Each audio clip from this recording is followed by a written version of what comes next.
చందమామ కథ. బతకలేక బడిపంతులు. ఒక ఊళ్ళో ఎందుకు పనికిరాని వాడొకడు ఉండేవాడు. కాస్త చదువుకున్న కుటుంబంలో పుట్టడం చేత మాటల సందర్భాన చదవటానికి 4 పద్యాలు, శ్లోకాలు, సామెతలు పట్టుబడ్డాయే గాని వాడికి స్వతహాగా పొట్టపొడిచిన అక్షరం లేదు.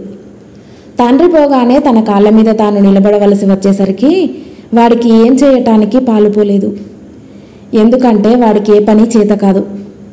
బతకలేకపోతే బడిపంతులన్న సామెతను జ్ఞాపకం తెచ్చుకొని వాడు బడిపంతుల పని చేద్దామనుకున్నాడు.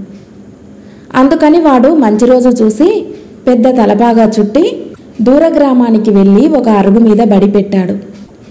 ఊళ్ళో ఉన్న పిల్లలు కొందరు బల్లో చదవటానికి వచ్చారు. పంతులు ఒక ఉపాయం ఆలోచించాడు. తన బల్లో చదువుకునే పిల్లల్లో కొందరికి కొద్దిగా చదువు వచ్చు, మిగిలిన వాళ్లకు ఏమీ రాదు. కొంచెం చదివిన పిల్లల చేత ఏమీ రాని పిల్లలకు చదువు చెప్పించసాగాడు.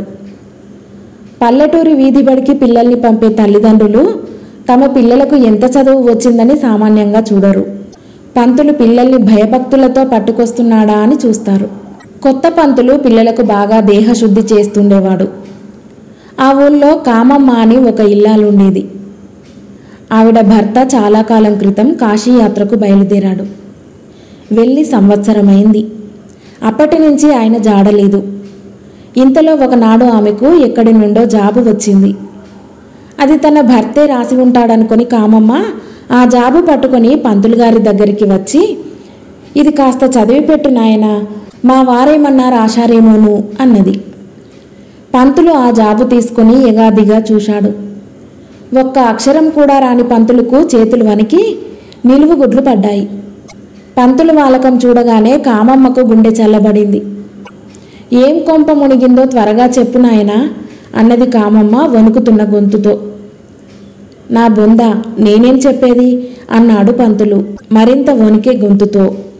బొట్టు తుడిపేసుకున్నా పుస్తెలు తెంచేది అన్నది కామమ్మ ఏడుస్తూ. ఆహా అన్నాడు పంతులు తడబడుతూ హీనస్వరంతో. కామమ్మ గుండెలు బాదుకుంటూ బోరున ఏడుస్తూ ఇంట్లో వెళ్ళిపడింది. చుట్టుప్రక్కల వాళ్ళు పరామర్శించవచ్చారు. ఊరుకో, ఏం చేస్తాం, కాశీకి పోయినవారు కాటికి పోయినవారు తిరిగి రారని అనరు, అంతే మరి అన్నారు వాళ్ళు. కామమ్మ మొగుడు పోయాడన్న వార్త ఊరంతా పాకింది. అసలు విషయం ఏమిటి, వార్త ఎవరు తెచ్చారు, ఎక్కడ పోయాడు, ఎప్పుడు పోయాడు అంటూ మగవాళ్ళు ప్రశ్నలు వేశారు. కామమ్మ ఏడుస్తూ తనకు వచ్చిన జాబు వారికిచ్చింది. ఇదేమిటమ్మా, ఎందుకిలా ఏడుస్తున్నావు, ఈ జాబు రాసింది మీ ఆయనే, ఎల్లుండి వస్తున్నాడు, ఈ ఉత్తరం చదివింది ఎవరు అని అడిగారు మగవాళ్ళు. పంతులు చదివాడని కామమ్మ చెప్పింది. ఎవరూ నమ్మలేకపోయారు. పంతులను పిలుచుకురావటానికి కొందరు వెళ్ళారు. కానీ పంతులు అప్పుడే పొలిమేర దాటి వెళ్ళిపోయాడు.